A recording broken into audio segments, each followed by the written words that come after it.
halkan waxaan hambalyo iyo bogaadin uga dirayaa ciidanka geesiyaasha ah ee naftooda horeyaasha ah ee qalabka u sida inay cadowga ka cirib tiraan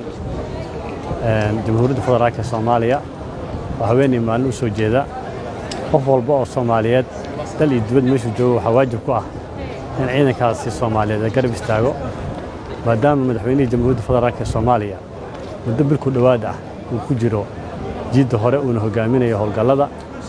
xilli aad u adag ayuu ku jiraa dalka Soomaaliya xilligaas oo ah xilligii la garab istaagi lahaa ciidamada qalabka sida ciribtirka al-shabaab iyo la dagaalanka argagixisada dalkan wuxuu leeyahay hal cadowgiisana waa khawaarijta al-shabaab waa in loo midoobaa waa inaan la siyaasadeenin waa in la garab istaagaa ciidanka dagaalku maalmahan guulo waaweyn baa la gaari karaa maalin waa la soo riixi karaa wax badan ugu dhici kara waa dagaal waa dhimasho waa dhaawac laakiinse muhiimadiisu leeyahay waa in laga gaaro guusha ugu weyn hadda meel fiican ayuu marayaa u badan waa la xoreeyay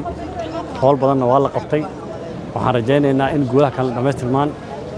dadka Soomaaliyeed siyaasiyiinta ganacsatada culimada qurbo joogta aqoon-yahanada dal iyo dibad meesha joogaanba ciidanka jamhuuriyadda federaalka Soomaaliya waa inay garab istaagaan garabkoodana la buuxiyaa